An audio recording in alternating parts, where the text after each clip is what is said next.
चला तर मंडळी, मस्त रानभाजी तांदळीची भाजी बनवूया। त्यासाठी एक जुडी तांदळीची भाजी घ्यायची, भाजी छान निवडून घ्यायची आणि 3 ते 4 पाण्याने स्वच्छ धुवून घ्यायची। धुतल्यानंतर ही भाजी एका चाळणीत काढायची, म्हणजे त्यामधलं पाणी निघून जाईल। आता कढई ठेवायची गॅसवर आणि त्यामध्ये तेल टाकायचं। तेल तापलं की त्यामध्ये जिरं टाकायचं। जिरं तडतडलं की 5 ते 6 लसणाच्या पाकळ्या ठेचून टाकायच्या, हिरवी मिरची टाकायची आवडीप्रमाणे आणि लाल मिरची सुद्धा टाकायची। 1 ते 2 मिनिटं हे मिश्रण छान परतून घ्यायचं तेलामध्ये।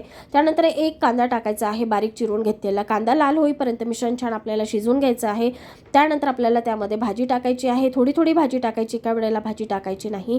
भाजी थोड्या वेळातच, भाजीचं प्रमाण कमी होती ही पालेभाजी असल्यामुळे। त्यानंतर आपल्याला 10 मिनिटं ही भाजी झाकून शिजू द्यायची आहे, अगदी मंद आचेवर। भाजी शिजली की त्यानंतरच त्यामध्ये आपल्याला चवीपुरतं मीठ टाकायचं आहे आणि थोडंसं शेंगदाण्याचं कूट टाकायचं आहे आवडीप्रमाणे। परत भाजी 1 ते 2 मिनिटं शिजवून घ्यायची आणि इथे आपली मस्त चमचमीत तांदळीची भाजी किंवा तांदूळाची भाजी तयार आहे। ही भाजी भाकरीसोबत किंवा चपातीसोबत अतिशय छान लागते। चला सबस्क्राईब करा।